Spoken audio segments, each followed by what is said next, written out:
3 horas após seu aparecimento, a construção continuou conforme planejado, com o subchefe Chad de olho em tudo, e Monk treinando os recém-chegados. Depois de se vestir, a garota apareceu novamente na tela e perguntou se havia mais alguma dúvida. Alguém disse que Job não era como o seu país, e a garota respondeu que todos confiavam em Steve.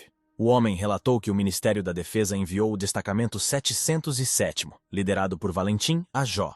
O chefe disse que eles ainda tinham que fazer todo o possível para evitar que acontecesse um avanço, e perguntou se eles não tinham esperança para Steve. De repente, o homem pediu ao gerente que trouxesse seu equipamento de combate, surpreendendo a todos os presentes. O chefe respondeu misteriosamente, dizendo que agora seria o comandante da expedição à masmorra do 7º nível.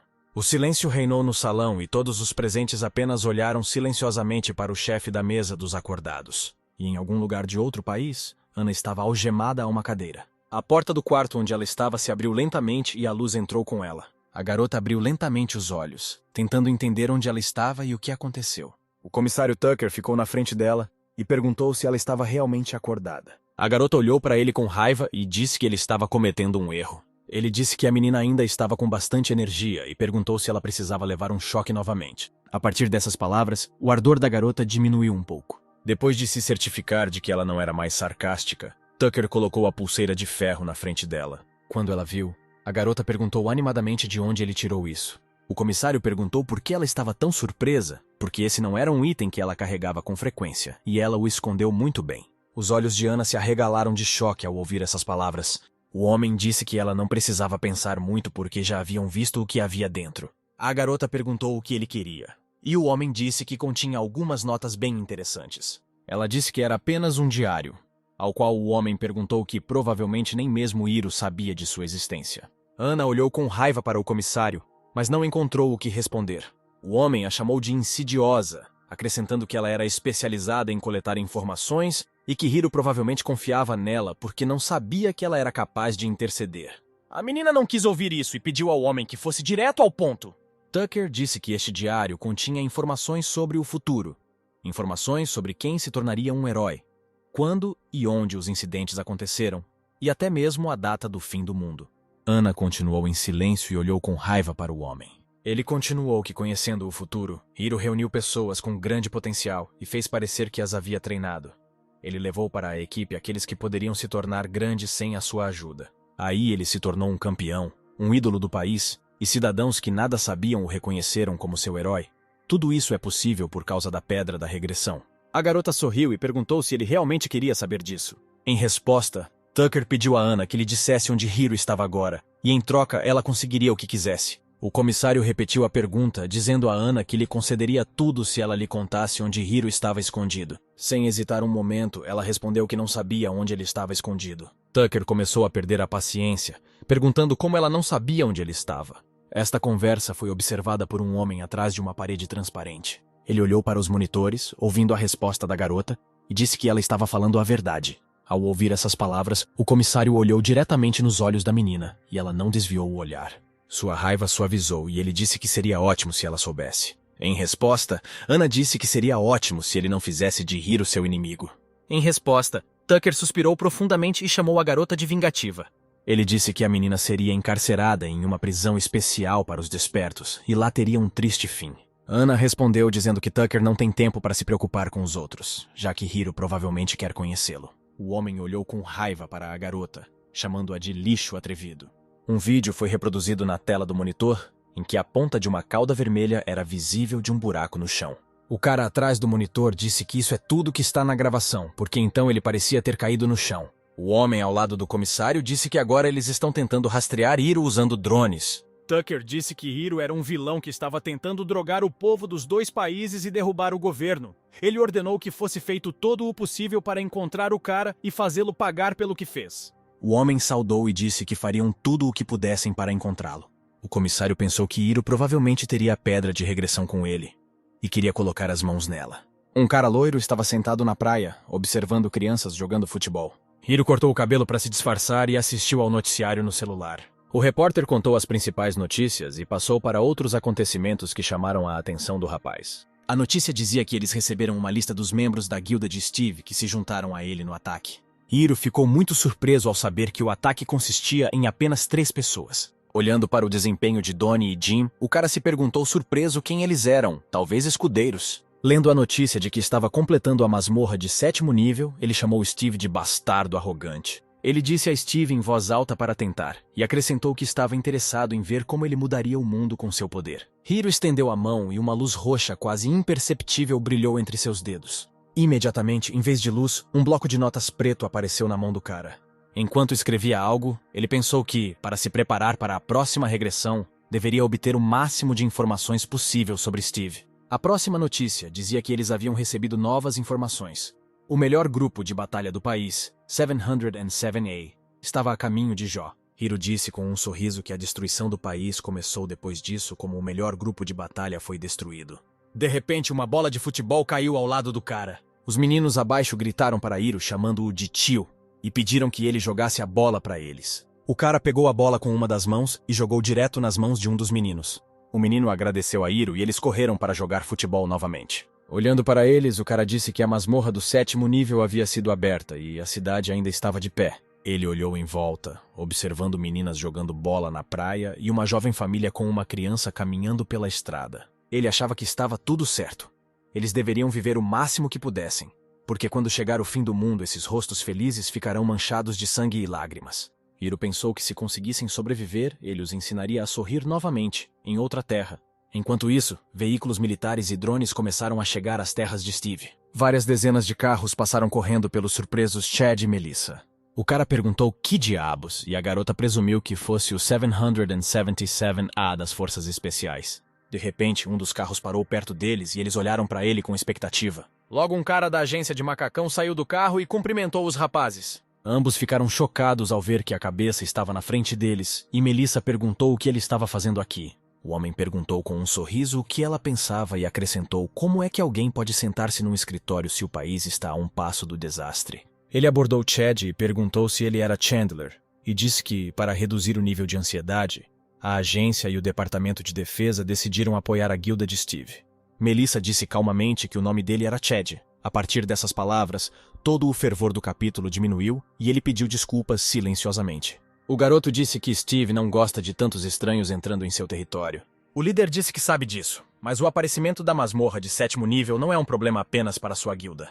O homem acrescentou que esta é uma crise nacional e é responsabilidade comum limpar a masmorra.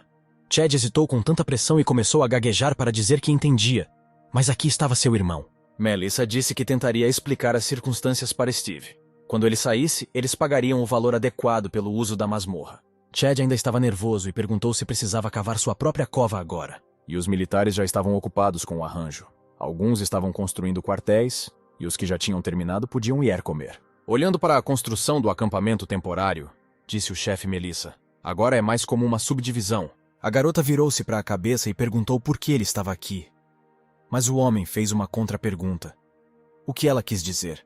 Ele começou a dizer isso se o chefe da sucursal não fizesse nada durante a crise. Mas Melissa o interrompeu e perguntou se esse era o objetivo que é mais seguro aqui. A cabeça ficou ofendida com tais palavras e perguntou o que ela pensava dele. O homem disse para parar de falar besteiras e dar-lhe um lugar no posto de comando, lembrando-a de que a espreguiçadeira em que ela estava deitada parecia muito confortável. O chefe acrescentou que eles querem convidar todos os profissionais para se juntarem a eles e também querem convidar Jim para vir aqui. Melissa perguntou surpresa se Jean realmente iria participar, e a chefe respondeu que ela já deveria estar aqui no quartel. O chefe já estava saindo, mas ele se virou e disse que havia árvores mais protetoras na entrada. Dizem que nenhum foguete conseguia penetrá-las e perguntou se isso era verdade. Melissa respondeu que não tinha certeza e sugeriu que o diretor verificasse, pois ela também estava interessada. Os recrutas da guilda de Steve observaram o esquadrão especial com admiração e olharam especialmente para Valentine. E alguém disse que acreditava ter visto esses monstros com seus próprios olhos. Outro cara perguntou o que ele quis dizer com chamá-los de monstros. Eles eram seus heróis e decidiram se aproximar. Os recrutas se voltaram para Monk e perguntaram se ele se importaria de terminar o treinamento e ir jantar. E naquele momento, o monge estava deitado sobre uma pedra com a inscrição Meu Templo e mastigando alguma coisa.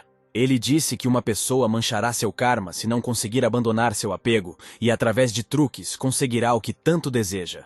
O cara respondeu que eles ainda não podem morrer de fome, porque devem viver para eventualmente alcançar o Nirvana.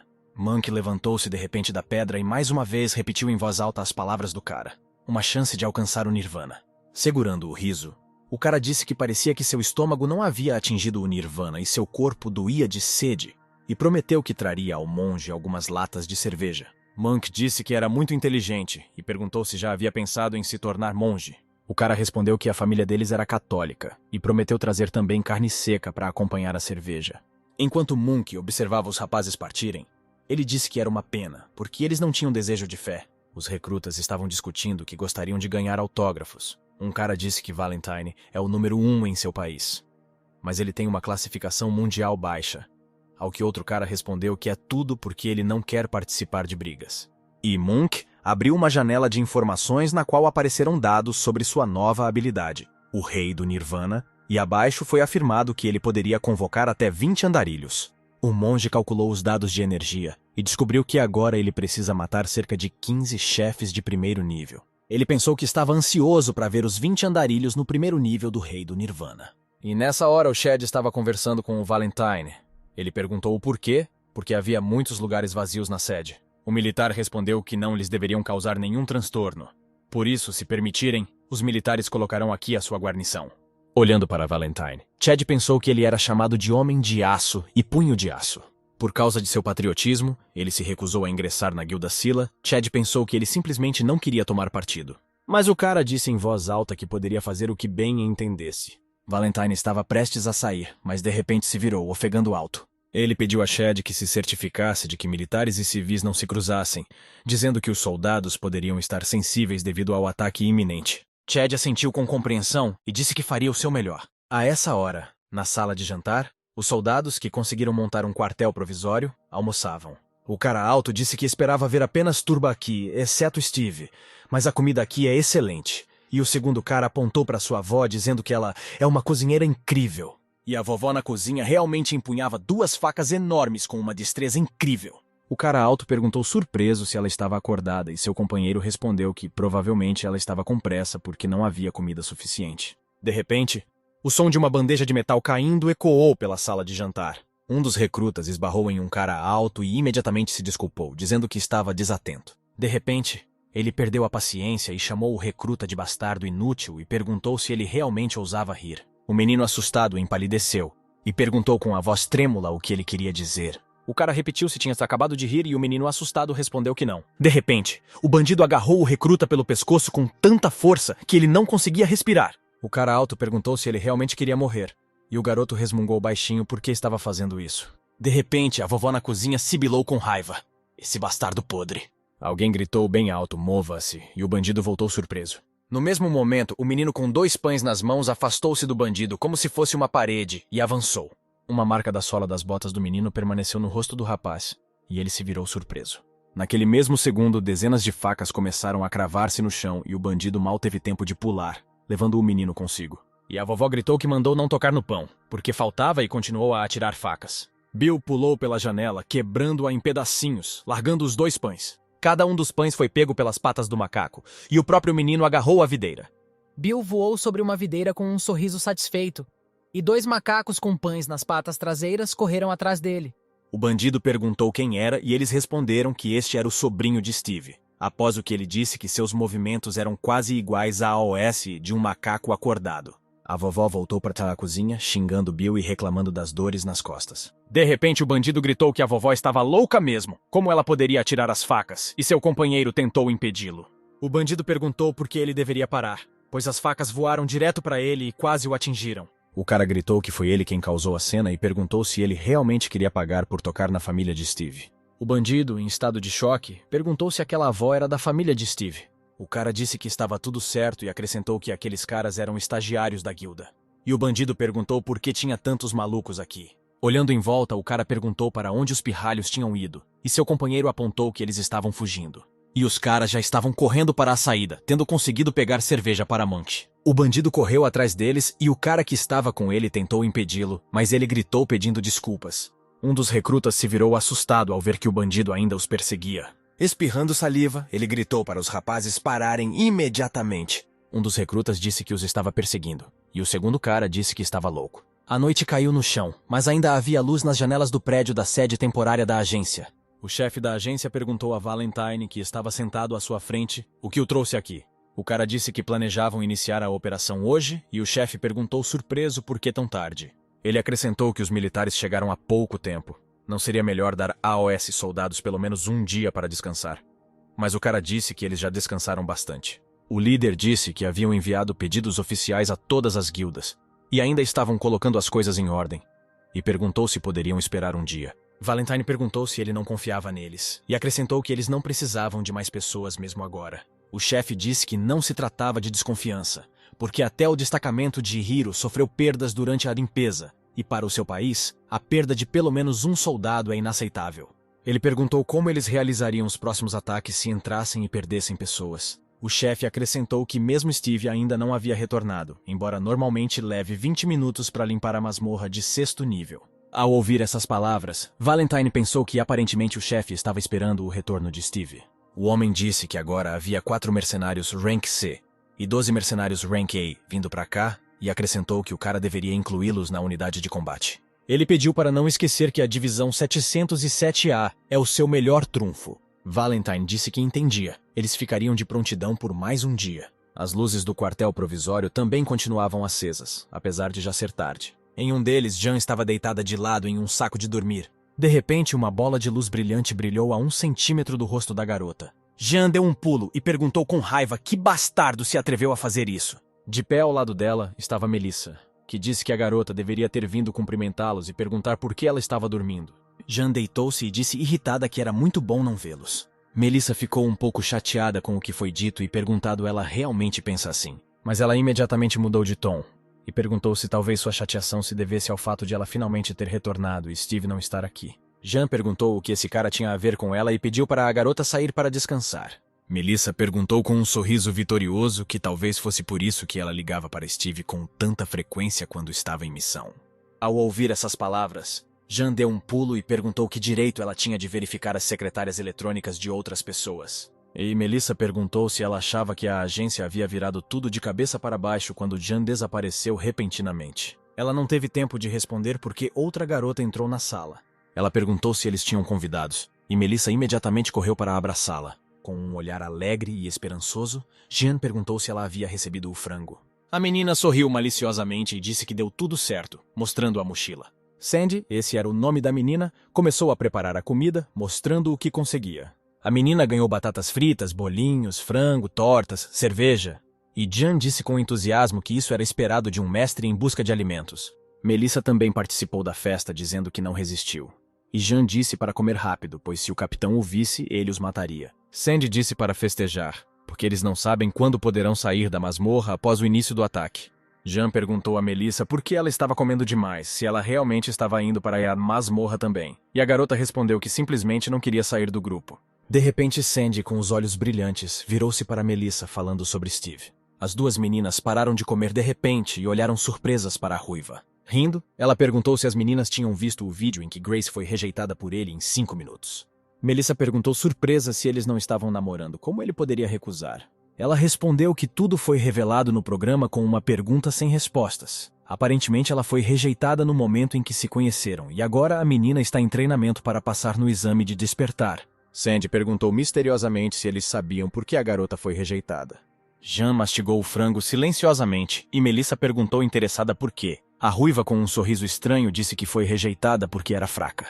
Ao ouvir isso, Jean tossiu e Melissa olhou para ela surpresa. A garota gaguejou e disse que Steve se sente atraído por garotas fortes. Sandy disse que é por isso que queria perguntar à chefe do departamento, Melissa, porque ela supervisiona Steve. Melissa disse que era verdade, sem entender o que a garota queria dizer. Ela apontou para si mesma e disse que era a mulher mais forte do país. Melissa não discutiu com ela e disse que estava tudo certo. Corando, a garota disse que gostaria de pedir a Melissa que a apresentasse a Steve. De repente, o osso da coxa de frango que Jean mastigava todo esse tempo quebrou ao meio. A garota olhou para o osso confusa, chorando. Ah, minha perna. E Melissa olhou para ela com conhecimento de causa. As últimas notícias estavam cheias de manchetes. Steve entrou na masmorra há 24 horas. 36 mercenários se juntaram ao esquadrão. Declaração de Valentine. Eles não podem recuar. O repórter reclamou da chuva, dizendo, não é azar. E Bill, passando correndo, acenou para Jean. A garota, caminhando com o esquadrão até o portal, acenou com a mão de volta para o garoto. Chad voltou-se para o esquadrão de recrutas e perguntou onde estava Munch. O cara respondeu que entrou na masmorra de primeiro nível com eles, derrotou o chefe sozinho várias vezes e depois se retirou com uma cara de raiva. Monk estava dirigindo o carro e disse aos rapazes para irem sem ele, mas ele precisava ir a algum lugar. Chad perguntou-se mentalmente que problemas o monge causaria desta vez, e se ele havia tomado os comprimidos. De repente, Valentine gritou alto atenção, atraindo todos os presentes. Ele disse que tudo o que se sabia sobre a masmorra era que era a terra dos mortos-vivos, o que significava que eles estariam na vanguarda. Primeiro encontrarão o melhor local para acampar, depois traçarão um mapa e um plano de ação, acrescentando que são o melhor grupo do país e devem dar o melhor de si. Caminhando em direção ao portal, ele disse que o ataque estava começando, o Grupo 1 estava avançando. Seguindo o comandante, os soldados do Grupo 1 correram para o Portal Vermelho. O controlador disse que 27 haviam entrado com sucesso e aconselhou o Grupo 6 a se apressar. Faltavam apenas 3 segundos. 2 caras correram para o portal e um deles gritou bem alto que precisavam correr. Mas os caras não tiveram tempo de entrar. O portal se fechou e eles foram envoltos em fogo e relâmpagos. O chefe da agência, vendo essa tragédia, gritou, mas não pôde fazer nada. O examinador relatou que 28 entraram com sucesso. 2 não conseguiram. Steve estava no 7º portão há 23 horas e o ataque acabara de entrar no 10º. De repente, apareceu na tela a informação de que faltavam 3 minutos para a explosão do portal número 7. O despachante achou que o equipamento estava quebrado, dizendo que isso era simplesmente impossível. O líder e Melissa, que realizaram o ataque, olharam para o portal brilhante, incrédulos. E no brilho vermelho do portal, 3 silhuetas apareceram de repente. Logo, 3 pessoas emergiram do portal, envoltas em raios vermelhos. Steve, Donnie e Jim. Todos que assistiam gritaram em estado de choque que era Steve. Era incrível que ele já tivesse retornado. Depois de dar alguns passos à frente, Donnie e Jim caíram inconscientes no chão. Artigos apareceram imediatamente com a notícia de que Steve havia concluído a masmorra em apenas 24 horas. Outro artigo dizia que os habitantes da cidade estavam felizes por voltar e não estavam mais em pânico. O terceiro artigo afirmava que era apenas uma questão de tempo até que a masmorra de 7º nível fosse concluída. O chefe da sucursal apertou a mão de Steve, expressando sua sincera gratidão. Voltando-se para os rapazes, ele perguntou se eles sobreviveram. E Steve respondeu que os rapazes não dormiam há 3 dias e estavam apenas descansando. O chefe da sucursal curvou-se e agradeceu ao nosso herói pelo seu trabalho árduo. O homem disse que entendia o quão cansado Steve estava, mas ainda assim pediu que ele lhe contasse a estratégia de limpeza. Nosso herói perguntou surpreso por que ele precisava nos contar a estratégia de limpeza. Melissa disse que mesmo que seja apenas um mapa ou informações sobre monstros, será útil para grupos que se preparam para um ataque. Steve perguntou surpreso de quais bandas a garota estava falando. Ele perguntou se eles iriam estacionar novamente o grupo reunido às pressas em suas terras. O líder disse que atualmente se encontram em estado de emergência, e para evitar um avanço seria melhor se outro grupo ajudasse. Mas Steve respondeu que não havia necessidade de unir forças, só ele seria suficiente. Melissa pensou surpresa que para Steve a masmorra de 7º nível não é um desastre. Para ele, é mais como uma ilha cheia de tesouros caiu em suas mãos. A garota percebeu que era difícil para Steve imaginar que eles queriam ajudá-lo a evitar um desastre. Pelo contrário, a OES, seus olhos pareciam uma tentativa de tirar tesouros. Olhando para os repórteres, Steve perguntou por que havia tantas pessoas aqui. A cabeça virou-se para a garota e disse que parecia que eles estavam em apuros, e ela pediu que ele ficasse calado. Melissa disse com um sorriso que entendia tudo e não mandaria ninguém para lá, mas uma das unidades já estava fazendo uma batida. Steve ficou furioso porque uma invasão estava sendo realizada em suas terras e perguntou quem lhes deu permissão. Melissa e o chefe abaixaram obedientemente a cabeça e a garota apontou o dedo para o lado. Assustado, Chad disse que estava tudo certo, ele permitiu. Naquele exato segundo, Steve agarrou sua orelha e disse que estava tudo claro. Porque se não ele, quem mais? Ele puxou o irmão pela orelha em contagem regressiva, pois assim que aparecem invasores, ele imediatamente os deixa entrar em seu terreno de caça. Soltando a orelha do irmão mais novo, ele perguntou onde Monk estava agora. Nesse momento, o monge estava prestes a atacar a garota, que, entre os espectadores, olhou para o retorno de Steve. Os caras o viram no meio da multidão e Chad disse que parece que Monk não é mais vegetariano. O monge abriu a boca cheia de dentes e já se preparava para morder o ombro da garota. Steve gritou bem alto para que Monk fosse trazido aqui imediatamente. O chefe e Melissa assistiram surpresos, sem entender o que aqueles caras estavam fazendo agora. Vários recrutas carregaram Monk nos braços até o portal, e Steve puxou Chad pela orelha. A multidão zumbiu em choque. Eles realmente iriam para lá novamente sem nenhum descanso.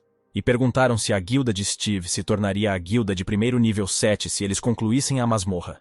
Em resposta, Alguém disse que era muito cedo para falar sobre isso, porque era necessário limpar a masmorra 2 vezes por dia para evitar um avanço. A multidão ficou surpresa quando viu os recrutas jogarem Monk no portal, junto com seu equipamento. Um dos repórteres disse que esse monge não parecia bem, e o segundo disse-lhe para continuar filmando. O chefe perguntou se o cacheado era o que tinha memória de vídeo e Melissa disse que sim, era o Donnie.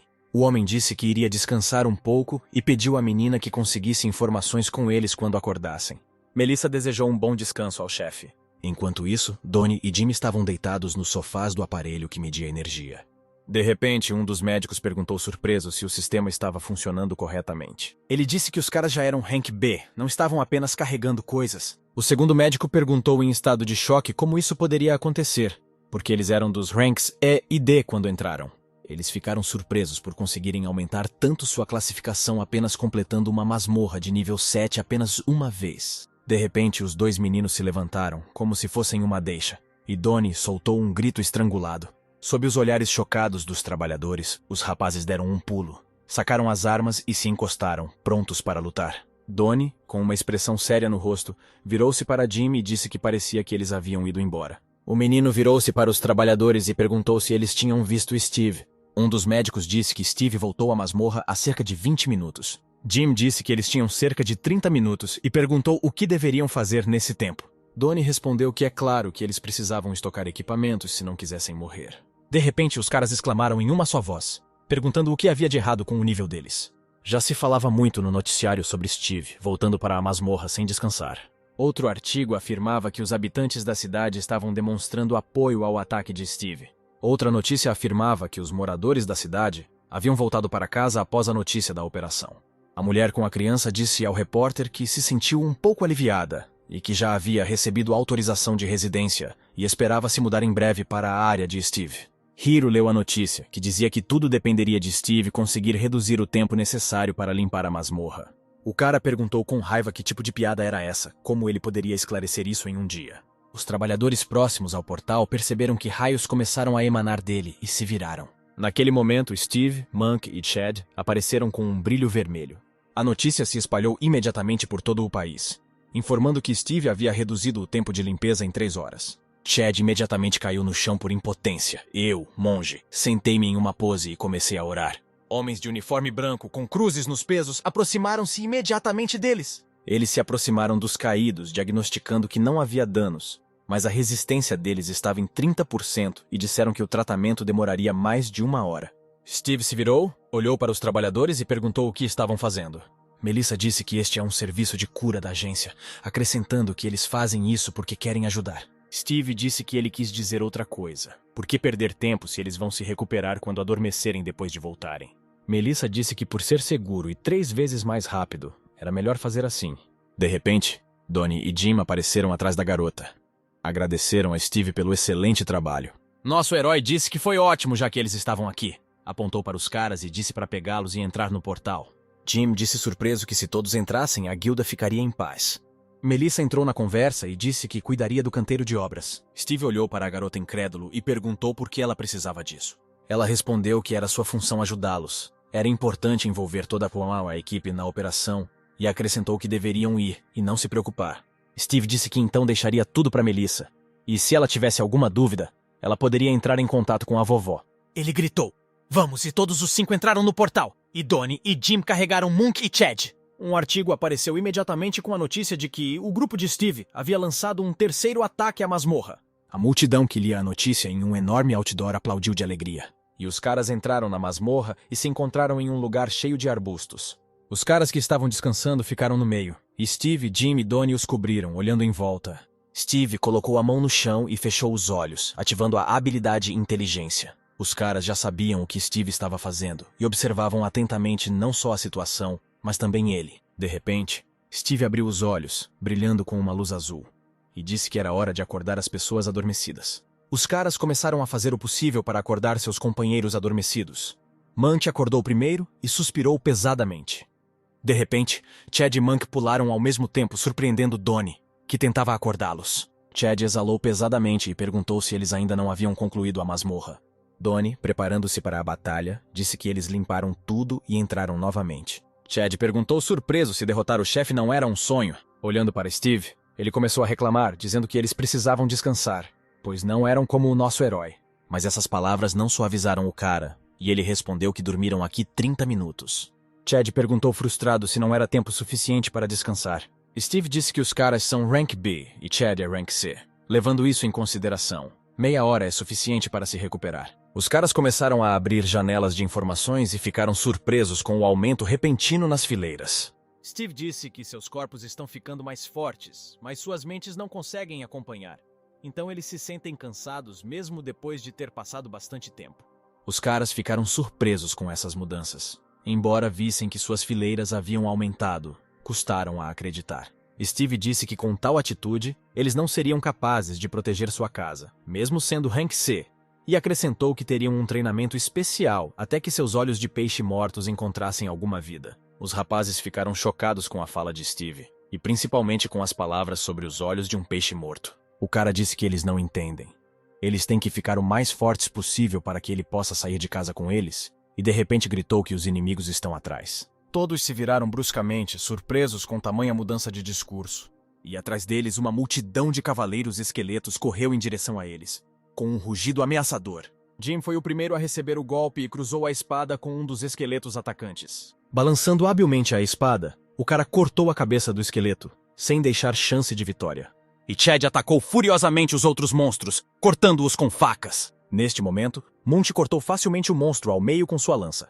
Os caras empurraram facilmente os monstros para trás, trabalhando juntos harmoniosamente. De repente, todos os quatro congelaram e se voltaram para um som que vinha próximo.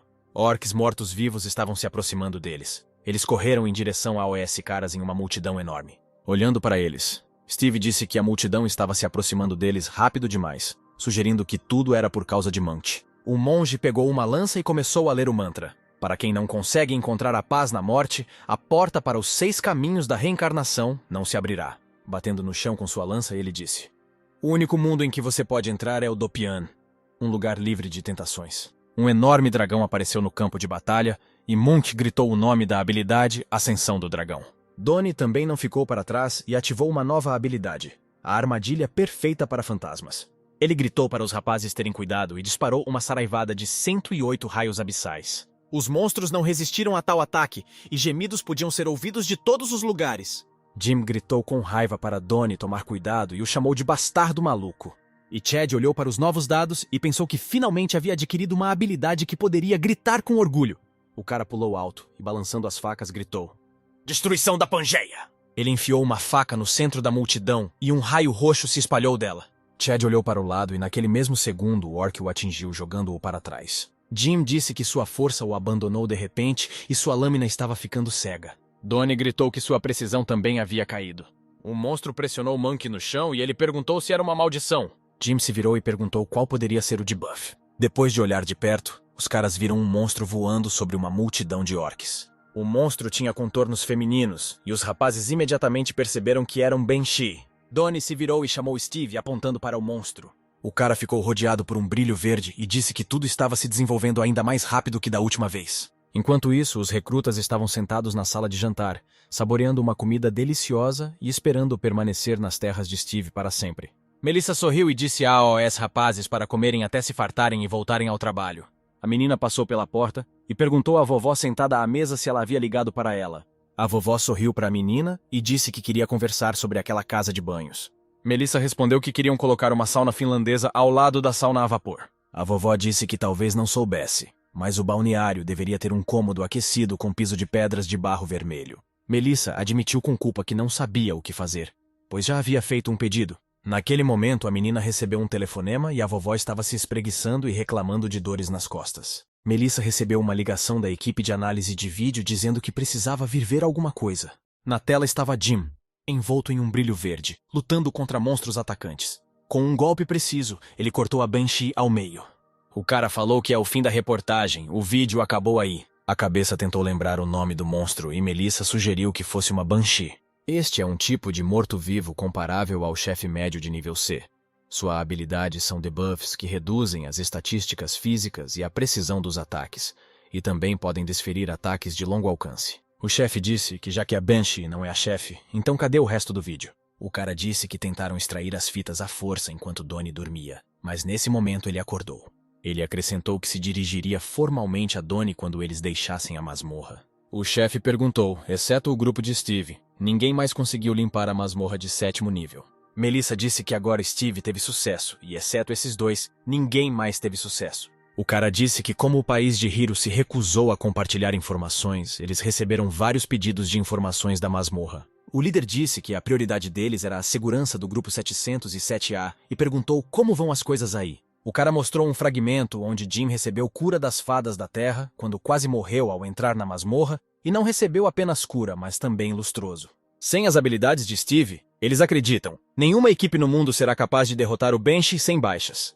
A cabeça perguntou quanto tempo se passou desde a entrada da unidade de forças especiais. O cara respondeu que haviam se passado 9 dias terrestres e acrescentou que, se comparados com o outro grupo, ainda tinham tempo. Ele sugeriu que a equipe SWAT era mais forte que o grupo de Hiro, portanto, ele pode ser destruído instantaneamente ao encontrar um Banshee. E o chefe disse que eles precisam ser resgatados com urgência. O líder gritou que eles deveriam salvá-los de qualquer maneira. De repente, o rádio anunciou que o grupo de Steve havia retornado da masmorra. O chefe e Melissa olharam para o rádio incrédulos, surpresos com a notícia.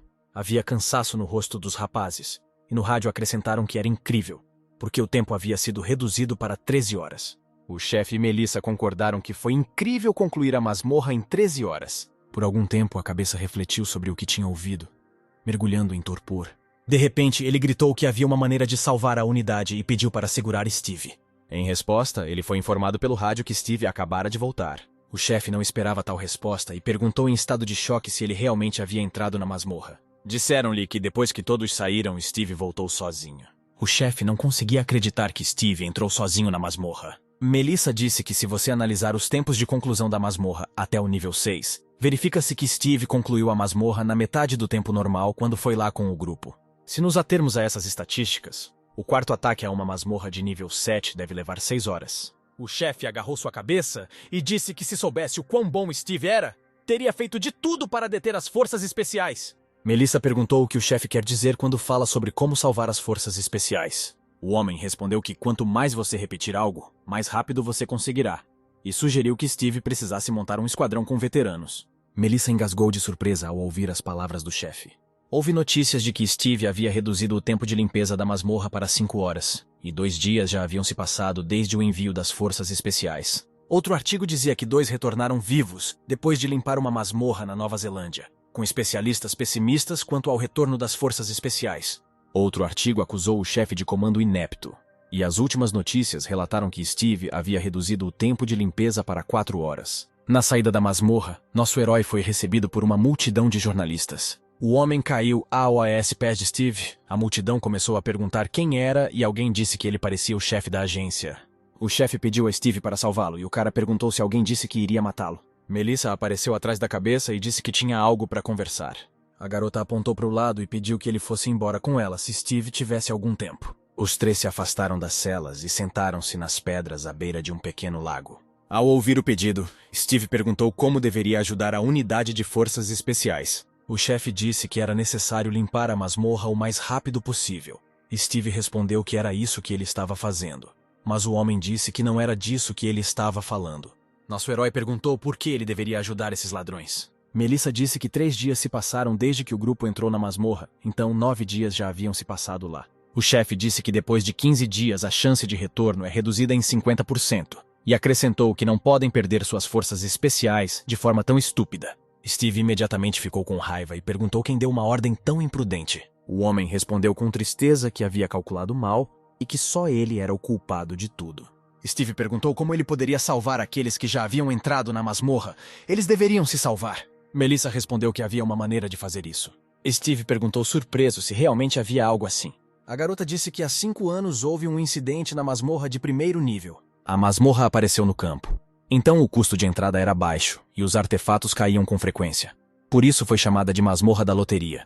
E o número de 500 portões disponíveis diminuiu rapidamente. O problema ocorreu no último portão. 5 Rank C entraram na masmorra com capacidade para até 15 pessoas. Os caras discutiram calmamente que queriam terminar rápido e ficar bêbados. Um dos rapazes disse que quando subirem o morro vão ver uma pedra grande. Esse é o local ideal para acampar. O outro cara disse que quando terminarem o ataque, ele poderá pagar todas as suas dívidas. Os outros caras ficaram surpresos por ele estar agindo dessa maneira. E aquele que caminhou à frente de repente congelou e perguntou o que diabos estava acontecendo. Os caras aceleraram, perguntando o que ele viu e o que havia de errado. Monstros mortos estavam na frente deles e eles se perguntavam quem poderia matá-los. Um dos rapazes disse que os cadáveres não tinham pedras, o que significa que alguém já os havia levado. De repente, eles viram relâmpagos brilhando atrás da floresta à frente. Os caras não conseguiam acreditar no que viam e disseram em uníssono que era simplesmente impossível. Um deles reagiu mais cedo e gritou que o portão havia aberto e eles precisavam correr rapidamente. Steve ficou surpreso com essa história e perguntou o que aconteceu ali. A garota disse que a contagem regressiva para a explosão do portão começou repentinamente e apenas um mercenário conseguiu sair. O cara caiu do portal fechado, surpreendendo os caras de outro ataque. Ele era atleta e só por isso conseguiu correr até o portal. O chefe disse que foi formada uma comissão e foi feito o seguinte. 2 grupos entraram um após o outro por erro de cálculo. Steve perguntou surpreso se isso era possível. O líder respondeu que graças a este incidente, aprenderam que tal coisa era possível na última masmorra. Mas mesmo que alguém pudesse entrar, o seu número não poderia ultrapassar a capacidade. Melissa resumiu. Desde que haja soldados vivos na última masmorra, e se a capacidade não for quebrada, as pessoas podem entrar na mesma masmorra. Steve perguntou se eles estavam pedindo para ele fechar todas as masmorras, e então salvar as forças especiais na última. A cabeça caiu de joelhos e pediu ajuda, dizendo que Steve é a única pessoa no mundo que pode fazer isso. Steve perguntou se eles não estavam lotados quando entraram, ao que Melissa respondeu que havia 2 assentos vazios. O chefe levantou a cabeça e disse que talvez Steve precisasse de outro guerreiro.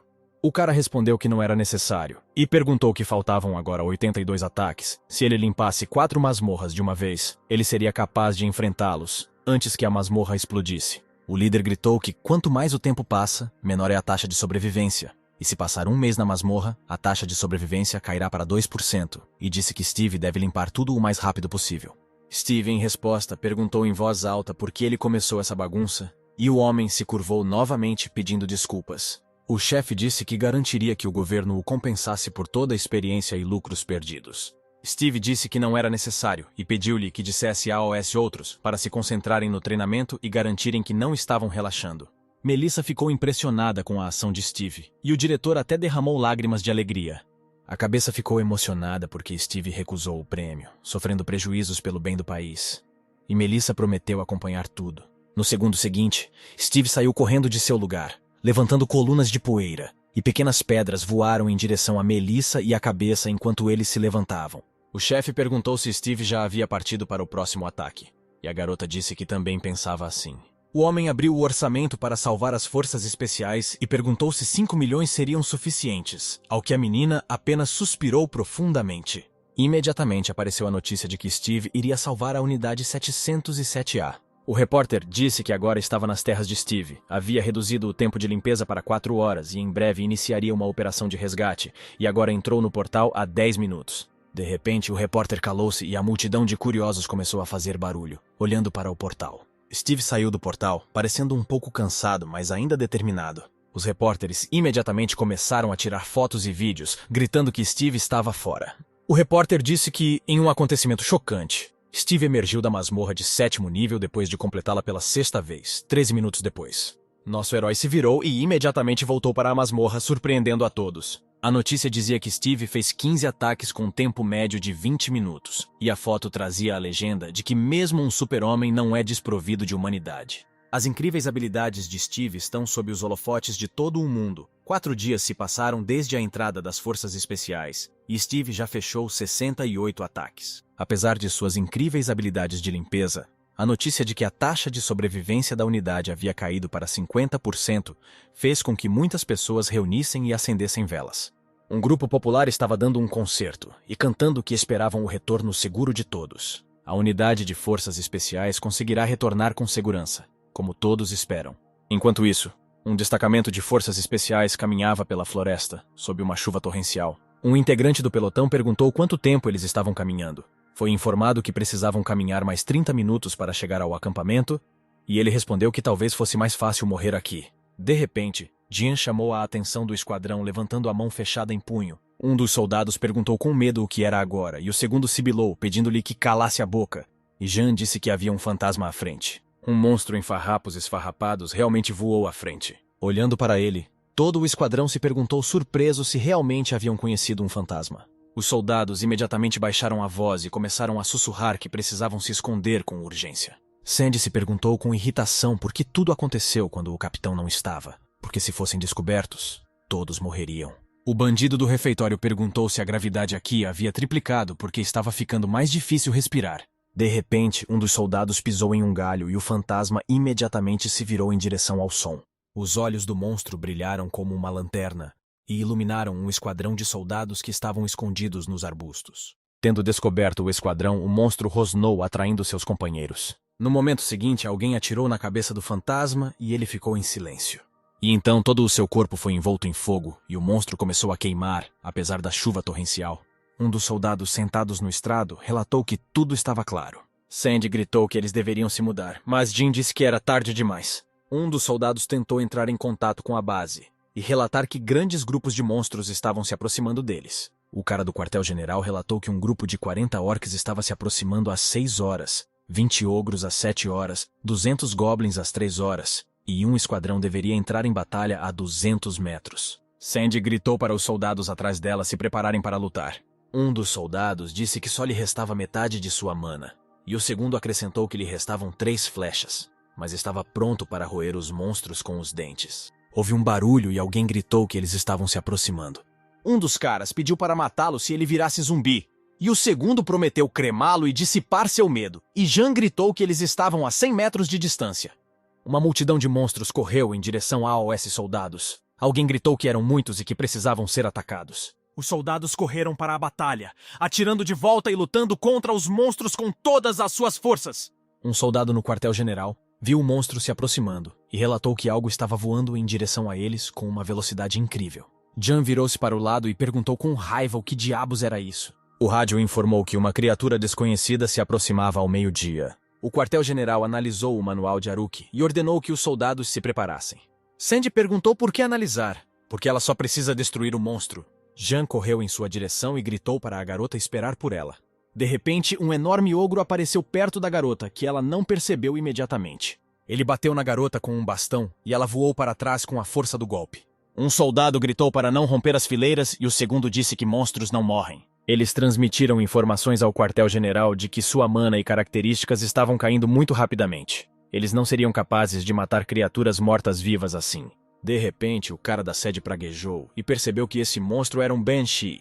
Um monstro de cabelos loiros se aproximou das criaturas e dele emanou uma aura vermelha. Os soldados gritaram que seu desempenho estava caindo, não conseguiriam aguentar muito e mandaram recuar.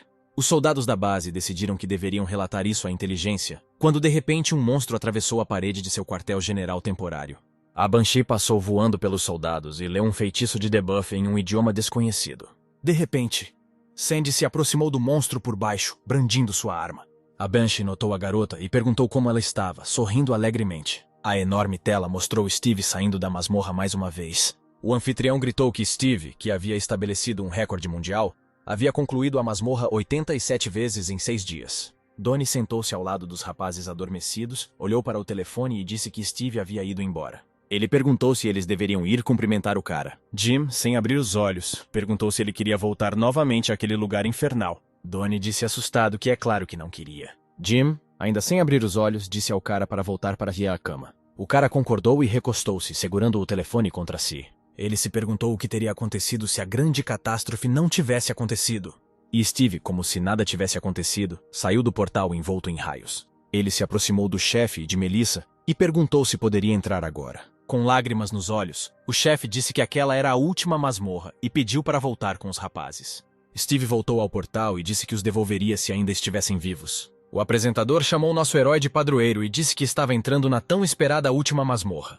As manchetes dos jornais estavam cheias de informações sobre como limpar masmorras. Steve era chamado de Deus das Masmorras e iam até fazer um documentário sobre ele. E na masmorra, a batalha com a Banshee uivante continuou. Apesar dos debuffs aplicados, Sandy teimosamente correu em direção ao monstro. Ela conseguiu balançar com força suficiente para que o golpe cortasse o monstro ao meio. Os soldados foram devorados por monstros. Gritaram que não poderiam mais causar danos porque sua resistência atingiu 0. A chuva continuou a cair em toda a masmorra, e outro esquadrão se aproximou das ruínas da casa. Valentine e um grupo de soldados chegaram ao local do chefe. O cara disse que o encontraram antes do esperado e o soldado perguntou o que deveriam fazer. Valentine deu ordem para reunir toda a unidade aqui e erguer uma cortina de ferro. Após isolá-los, eles matarão o chefe. De repente, um dos soldados disse que parecia que a base havia sido atacada. O destacamento principal também começou a lutar, mas as coisas não iam bem. A localização deles ficava a 20 minutos de distância e os soldados decidiram que precisavam salvá-los. De repente, um raio azul percorreu o chão, separando o esquadrão de Valentine, e alguém gritou para recuar. O esquadrão olhou para Valentine através da parede transparente azulada. Os soldados perceberam que se tratava de uma armadilha e foram completamente bloqueados. Esqueletos da morte começaram a emergir do solo, um após o outro. O soldado disse que este é o chefe Rank C da masmorra de 6º nível, e há 12 deles. Os soldados pediram que Valentine voltasse, mas o cara não conseguia acreditar que era uma armadilha. A Banshee pegou fogo após o impacto e Sandy caiu no chão, com as armas caindo de suas mãos. A menina olhou suas características, percebendo que não conseguia mais se mover, e perguntou se aquilo era o fim. Não muito longe, a espada de Jin cravada no chão estava envolta em uma névoa azul, e a respiração pesada de alguém podia ser ouvida. A menina estava deitada de costas no chão molhado e não conseguia se mover. E os monstros já estavam se aproximando e estavam bem próximos da garota. Jean abriu os olhos e, ao ver os monstros, praguejou. De repente, memórias da masmorra onde ela e Steve estavam presos apareceram diante de seus olhos. Lágrimas apareceram nos olhos da garota e ela pensou por que se lembrava desse idiota agora. De repente, uma fada azul apareceu diante de seus olhos e a garota olhou para ela surpresa. Os soldados começaram a gritar que viram fadas e se perguntaram se já estavam indo para o céu. Sandy, cercada por monstros, de repente viu que seus indicadores começaram a subir e se perguntou o que eram esses insetos azuis. E Jan entendeu tudo e seus olhos se arregalaram de surpresa. Como uma onda, Steve correu através dos monstros, jogando-os em direções diferentes. E Jan olhou para o cara com alegria, sem acreditar que ele realmente tinha vindo. Os soldados também sentiram que seu desempenho estava crescendo e estavam cheios de força. Os olhos de Sandy brilharam brancos exatamente um segundo antes dos APs dos monstros alcançá-la. O corpo da garota começou a brilhar com uma luz dourada e os monstros recuaram. Mas eles não tiveram tempo de escapar e a luz queimou os monstros. Sandy disse que foi revigorante e que suas forças foram completamente restauradas. Os soldados destruíram os mortos-vivos com as próprias mãos, gritando que estavam dominados pelo poder. Eles atacavam monstros em combate corpo a corpo, exibindo o poder de seus golpes para os outros. De repente, os soldados notaram como uma multidão de monstros subiu ao céu e perguntaram: "O que diabos é isso?" No momento seguinte, os monstros pegaram fogo e os soldados assistiram em estado de choque como os mortos-vivos queimam. Os monstros tentaram escapar de Steve, que estava no epicentro dos monstros em chamas. Mas no segundo seguinte, eles foram cobertos por um tornado de fogo. Steve virou-se para os soldados e perguntou se isso era tudo. Mas em vez de responder, Steve abraçou Jin com força e pendurou-o no pescoço. Nosso herói perguntou surpreso se era a loira e o que ela estava fazendo aqui. Lágrimas escorreram pelo rosto da garota e ela perguntou o que ele estava fazendo aqui. Os soldados olharam para Steve e murmuraram surpresos que esse cara havia dormido com eles. E o campo estava repleto de restos de monstros queimados. Sandy passou pelos cadáveres dos monstros, imaginando o que aconteceu e onde todos estavam. Logo ela viu uma multidão de soldados à frente, que observavam algo com curiosidade. Um dos soldados disse que parecia que era realmente Steve e Sandy exclamou surpresa. Olhando para o rapaz e a moça se abraçando, alguém perguntou se ele não estava namorando Grace, e outro disse que era só boato. Sandy se aproximou e, ao ver Steve e Jean se abraçando, sua boca se abriu de surpresa. Jean se agarrou cada vez mais a Steve, e a multidão sussurrou que, como Steve estava aqui, isso significa que ele foi capaz de limpar todas as masmorras. De repente, alguém perguntou se eles não estavam agarrados um ao outro há muito tempo. Então Sandy se lembrou de como Jean quebrou uma coxa de frango quando conversavam sobre Steve e engasgou. Alguém disse que a posição deles fica estranha e parece mais um cara empurrando uma garota. Steve tentou desengatar Jean, dizendo que ela estava muito fraca, ao que a garota respondeu que entendia tudo, mas pediu que ele ficasse ali mais um pouco. O cara empurrou a garota com tanta força que ela bateu em uma pedra, e ele disse que ela estava fraca demais para se tornar sua parceira. Os soldados começaram a sair em estado de choque e decidiram fingir que não tinham visto nada. O nariz da garota começou a sangrar com a pancada, e ela sibilou baixinho que isso era muito constrangedor. Steve correu até ela, perguntando se ela estava bem e acrescentando que ela ficaria magoada se ficasse com ele. De repente, uma fada voou até nosso herói e disse algo. Os soldados contavam as perdas. Inicialmente, o destacamento principal era composto por 21 pessoas, perderam 6, agora todos os 15 estão reunidos. Mas não há ligação com o acampamento e o grupo de reconhecimento. De repente, o chão tremeu e monstros começaram a sair dele. Os soldados gritaram que os mortos-vivos estavam subindo novamente e continuariam a subir até que o chefe fosse morto. Sandy disse que primeiro eles precisam voltar ao acampamento e lá encontrarão a localização da inteligência. Steve disse que não encontrarão nada no acampamento. Ainda há 5 pessoas vivas na localização do chefe, mas a situação deles não parece boa. A garota disse que como eram 5, significava inteligência e perguntava onde eles estavam agora. Nosso herói disse para segui-lo porque não dá tempo de explicar. Porque se atrasarem, todos morrerão. Ele saiu correndo, deixando poeira e pequenas pedras para trás. Os soldados perguntaram em estado de choque como poderiam acompanhar Steve. E Jean já havia corrido, gritando que se não queriam ficar para trás, precisavam correr. Sandy gritou para os soldados segui-los e também correu para frente. Mas um dos soldados pediu para esperar, pois havia um campo de ghouls naquela direção. E Steve correu em direção à multidão de monstros, sem prestar atenção aos avisos. Sandy gritou para se preparar para a batalha, e a arma em suas mãos começou a brilhar em azul. Os monstros avançaram em um fluxo contínuo, prontos para atacar o esquadrão. Correndo quase perto, Steve ativou a habilidade Summon. Um enorme lobo apareceu no primeiro portal e agarrou a cabeça do monstro. Um por um, os animais saíram dos portais e despedaçaram os ghouls. Os soldados discutiram como essa foi a decisão e que eles não precisavam lutar.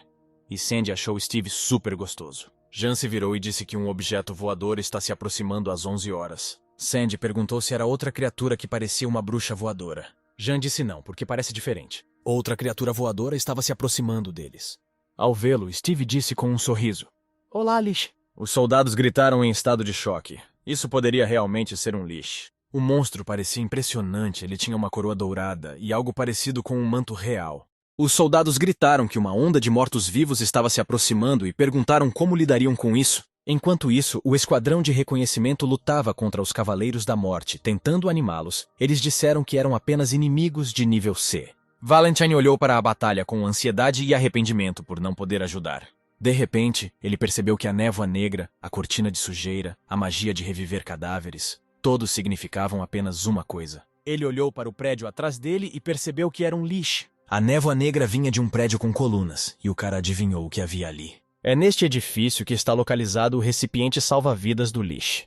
Valentine sabia que, se o navio fosse destruído, o Lish morreria junto com todos os revividos. O soldado tentou detê-lo dizendo que não poderia fazer isso sozinho. O cara respondeu que agora ele só poderia fazer isso sozinho e pediu para ele aguentar até então.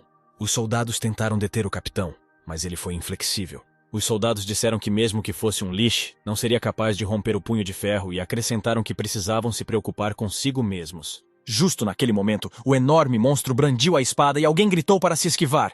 E outro esquadrão liderado por Sandy assistiu à batalha surpreso.